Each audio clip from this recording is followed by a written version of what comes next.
Hello everyone. Good morning, Lemon TC Temple. Hello Tia, good morning. Good morning, Donna. Donna Ireland, good morning to you. Good morning, Azalia. Hi Eva. Namaste and hello to everyone. Hope you can hear me well and that it's not lagging. I'm in South Africa at the moment and the internet is here in the hotel is a little bit choppy, but maybe it's working. Okay, perfect. Hi Teresa. So, welcome everyone to another Sunday live Reiki and energy healing session.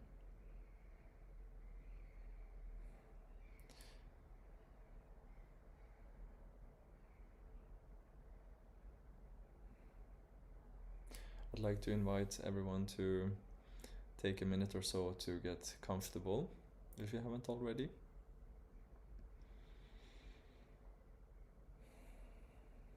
Maybe turn off the phone, at least turn off the sound and vibration. Close the door if you can, or just find a quiet spot so you don't have to worry about anyone walking in or anything happening. And even if it does, you know that it doesn't have to be attended to immediately.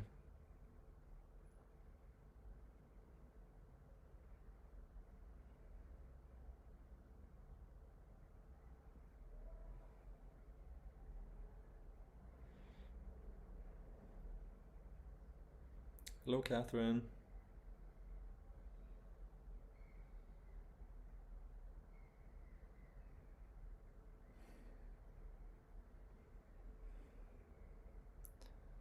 Well, I would say that the only reason I don't want to make this sound pretentious or holy in any way, but I've gone through a lot of pain also, and I'm still in pain in different ways. So,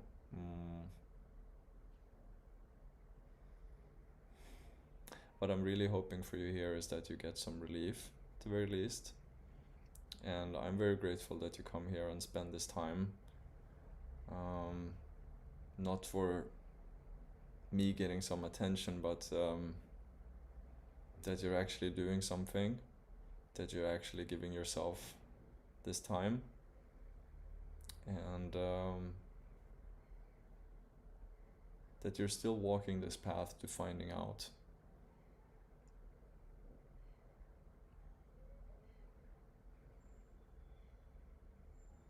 what that pain is, and try to do what you can to make it a little easier. And I'm also grateful that I get a chance to help you with that, and that this energy can actually help. But I know that it's not that easy always.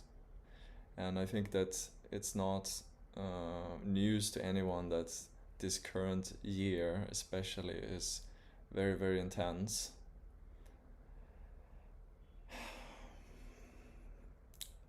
I think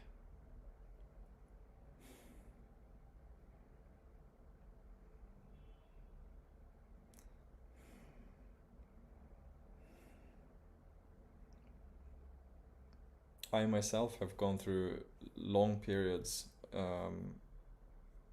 I was suicidally depressed for almost 10 years.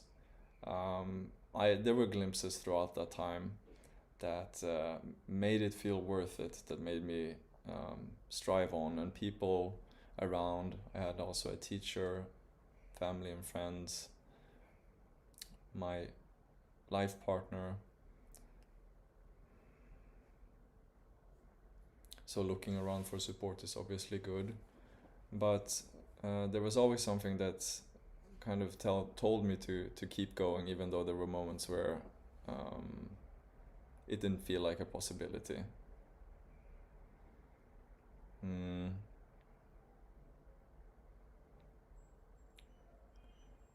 but really that darkness and that trouble, I don't know exactly what you're struggling with, but I am very, very grateful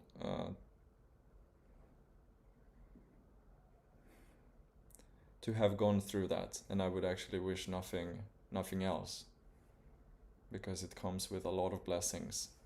That spiritual darkness, that when you lose any feeling of direction or any sight of where you're going, and even lose the faith that you're going anywhere, that you're just completely lost. Maybe you've heard the term the dark night of the soul. It was a term made by Saint John of the Cross, who wrote the book The Ascent of Mount Carmel, and a part of that book is called The Dark Night of the Soul, where he basically describes a stage or a phase of the spiritual journey that we all pass through at some point, where basically any kind of spiritual progress seemed to have been erased, that you lose all your spiritual understandings, your stability, your well-being, physical, mental, emotional, spiritual. And this also often, or maybe always to some degree at least, flows out into your relative life. So your job, your partnerships, your relationships, work, activities. And I can really recommend reading or listening to that book, because that one I've actually come back to many times and listened to or read, because it's description of this, what that phase of the spiritual path entails. So what can happen, or how a spiritual aspirant, you and I, can experience and feel in this very dark phase, but also what is necessary to come out of it. And as is also a part of that phase in my experience, is that we think that we can do something about it, which is the reason why we often stick around in that dark phase a lot longer. You know, we're coming to that point.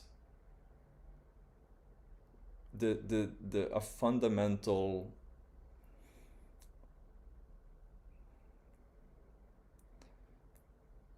a fundamental identity crisis. We're coming to the point that the source of the identity, where it's still thinking that it can do something, that it exists even. And so we're faced with a lot of pain, usually, a lot of confusion, suffering, until, and I'm just speaking from my experience now, how it was for me. It might be a little bit different, but this suffering and being faced again and again with the feeling of not wanting to be alive, that it's too much, it's too crazy, life is crazy, people are crazy, this whole existence is just insane. And I can't seem to do anything about it, regardless, having tried what seems like everything between heaven and earth to be free of this suffering. And after having been with that, having looked at that again and again, and coming deeper into the courage, or not even courage, but just giving up the attempt to kind of understand, and then with time that eventually opened up more and more to actually relaxing into that fear and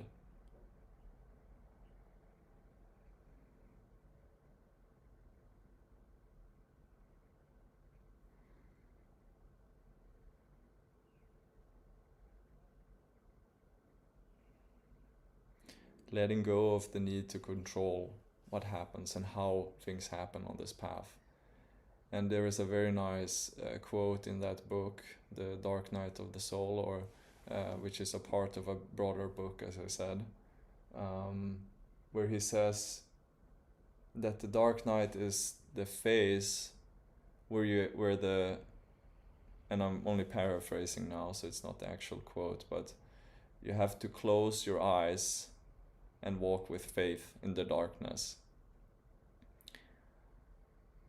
And it really describes when everything is dark and there is seemingly no light or no clarity on anything, and nothing that you do seems to give any permanent relief, or that sort of relief that your soul is looking for. But you have to, this process of being blinded like that and still continuing forward is what's developing the faith that you're always on the right path. That no matter how dark it gets, something is still leading you forward. And I honestly don't think that there is any kind of shortcut to getting through that. There are some things that can help, like trying as best as you can to keep your body healthy and keep a good diet, do some form of physical activity every day, light physical activity. It doesn't have to be heavy at all. Trying to speak with someone if you feel that you need to share something. And obviously in this life it can be good to try to keep, have some form of job where you can sustain yourself, or maybe you have the luck and fortune to have someone who can help sustain you, or some social system who can do that.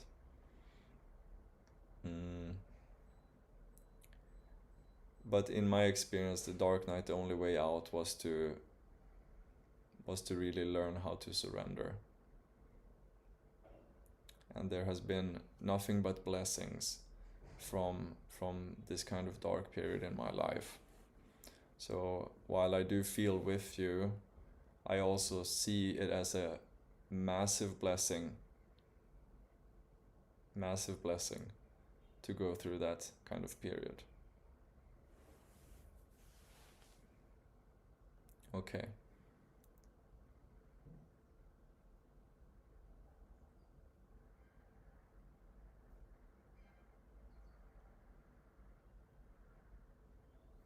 So one last thing I want to say about that. Thank you also for commenting here. I see a lot more that you've written. Yeah, so exactly. It seems like just more and more bad things are coming. And with that, it's very easy to also I was doing that for a long time, and I still did that to some degree, but getting in this victim mode where you feel that this is only happening to you and the world is out to get you, or you're being punished by God for something.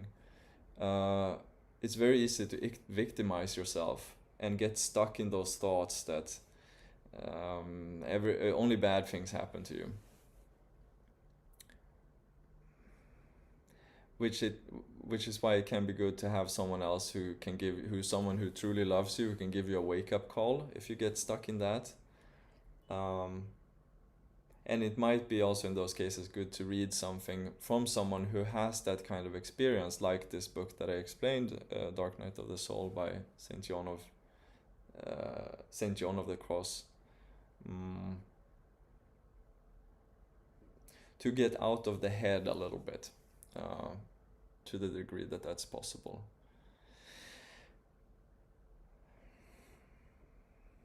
Okay, I hope that was helpful anyway. I hope you found something good there. We're gonna get on with the healing now. So, Agoti Man, hello, good morning to you. Mary as well. And Catherine, thank you so much for sharing this. I know it can be very, very, very the most difficult thing. I don't think there is any more difficult thing than going through this kind of dark spiritual period, because everything is seemingly closing down on you. So losing a job, or even having someone die, or being close to dying yourself, None of that compares, because this is a process of actually dying. This is a process of dying while you're still alive. So it takes divine strength needs to awaken, and it does awaken in that phase. So I am here with you, and feel free to also reach out if things get very, very difficult for you. You're always welcome to. Anyone is welcome to reach out, and I will do my best to be there and support at least. And there are many people, many real teachers, or many real healers or guides out in the world who can help you. If you don't resonate necessarily with me or with someone else, don't give up. Okay, so please make yourself comfortable again after this little talk, and we're gonna get into the healing. So I will not be doing much of a guidance today, but I will have some music. So I just wish you to take a comfortable position, sitting or lying down. It's all fine if you want to, or if you fall asleep throughout.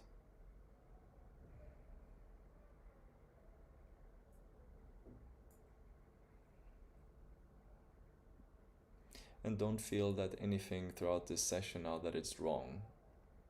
Okay, so for those of you who have followed my healings for some time, or who has done meditation or some other forms of energy healing before, you will know that these effects accumulate.